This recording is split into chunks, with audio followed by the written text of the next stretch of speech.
Bismillahirrahmanirrahim. Assalamualaikum warahmatullahi wabarakatuh. Perkenalkan, nama saya Muhammad Fifaldi Alwalad dari Teknik Informatika UHAMKA. Pada video kali ini saya akan menjelaskan tentang sebuah konsep di dalam dunia pemrograman yang dinamakan dengan rekursif, atau istilahnya yaitu rekursi ataupun recursion. Rekursif adalah sebuah fungsi yang memanggil dirinya sendiri. Fungsi untuk dijalankan ketika kita mempunyai sebuah input yang dimasukkan ke dalam sebuah function dan nanti menghasilkan sebuah output. Jadi ketiga ini adalah karakteristik dari function. Nah, untuk rekursif ini yang terjadi adalah begini. Kita mempunyai sebuah input, ya. Input ini akan masuk ke dalam sebuah function. Kotak ini itu sebuah function.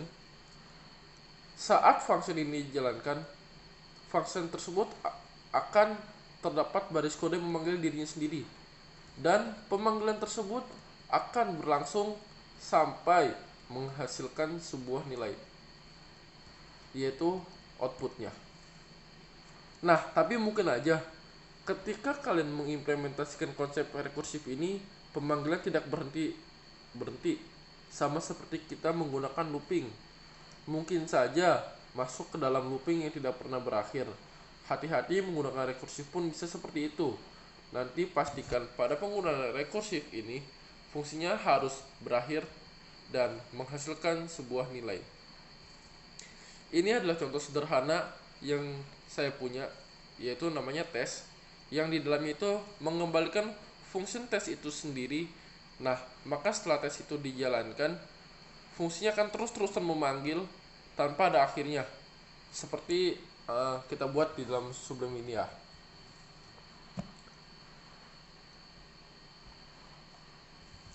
For buka kurung var i sama dengan 10 titik koma i lebih besar sama dengan 1 titik koma i min min.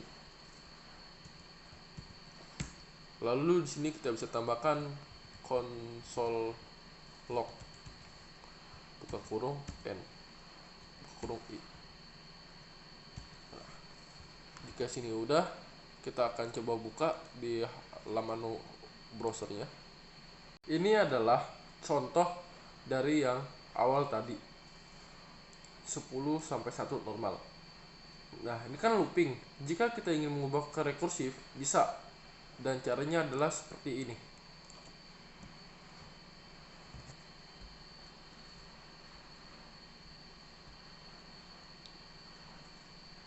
Function, kita menggunakan function namanya tampil angka aja. Buka kurung n kurawal. Kita tambahkan console log seperti yang di awal. Log buka kurung n titik koma return tampil angka n minus 1, tampil angka 10. Menurut saya, dengan kondisi seperti ini akan mengakibatkan pengulangan yang tiada hentinya. Coba kita lihat di browser, kita refresh.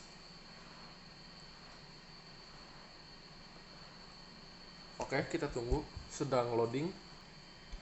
Nah, bisa kita lihat di sini ada error, yaitu maximum call stack size exceeded. Itu menyatakan bahwasannya karena tidak adanya fungsi untuk menghentikan rekursif tadi, rekursif yang tidak ada fungsi untuk menghentikannya, maka yang terjadi adalah seperti ini. Base case ialah kondisi akhir dari rekursif yang menghasilkan sebuah nilai. Ini adalah contoh dari base case yang di tinta merah. If n sama dengan 0, enter return titik koma. Dan oke, langsung kita coba ke di Sublime nya.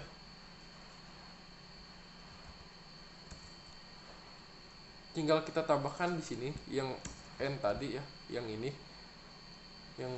tinggal kita tambahkan di sini, yaitu if buka kurung n dah sama dengan 0 return titik koma. Kita save, lalu kita refresh di sini. Bisa kita lihat terdapat perbedaan, yaitu di sini sudah benar dari 10 sampai 1. Jadi jika kita melakukan pemanggilan secara metode rekursif harus ada base case. Ada contoh lain atau contoh klasik yang biasa digunakan dalam metode rekursif ini bisa kita dengan nama faktorial. Faktorial adalah konsep matematika yang dilakukan seperti ini. Ini adalah contohnya. Saya jelaskan dulu. Function faktorial n. N ini adalah angka yang akan kita pakai. If n sama dengan 0, maka kembali menjadi 1. Jika n ini 1, n ini 0, maka hasil akhirnya itu 1. Jika n bukan 0, maka akan masuk ke angka yang di bawah ini. Seperti di sini.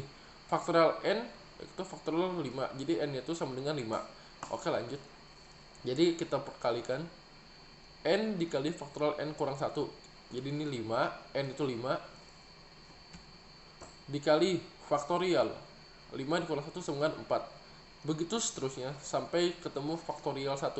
Setelah faktorial 1 selesai, maka kita lakukan hukum perkalian yang dimana yang di dalam kurung kita kerjakan terlebih dahulu. Jika sudah selesai, maka akan menghasilkan sebuah hasil, yaitu hasil itu 120. Nah, selanjutnya semua looping bisa dibuat rekursif, tapi tidak sebaliknya. Jadi jika kita membuat suatu rekursif, belum tentu bisa membuat loopingnya. Berikut adalah contohnya. Kita lihat sini. Jika kita semua looping ini bisa kita buat menjadi rekursif, seperti yang contoh di awal tadi, yang dimana looping saya rubah menjadi rekursif. Yang tadinya angkanya 10 sampai 1, itu setelah sebagai rekursif angkanya dari 10 menjadi ribuan, puluhan ribu, tidak terhingga karena tidak adanya base case. Nah, setelah ini untuk implementasi rekursif itu banyak banget. Contohnya, pertama menggantikan looping. Yang kedua ada Fibonacci, membuat derek Fibonacci. Jika teman-teman belum tahu derek Fibonacci, bisa teman-teman searching di Google, banyak referensinya. Bisa membuat faktorial seperti yang kita contohkan tadi yang di hitungan manual. Lalu pencarian dan penelusuran pada struktur data list dan tree. Lalu bahasa pemrograman yang tidak memiliki pengulangan, yaitu Haskell, Erlang, dan Prolog. Jadi jika ingin menggunakan bahasa pemrograman ini, kita harus mengimplementasikan rekursif dan lain-lain contohnya. Mungkin ini saja penjelasan dari saya. Mohon maaf bila ada kekurangan dalam penyampaian ataupun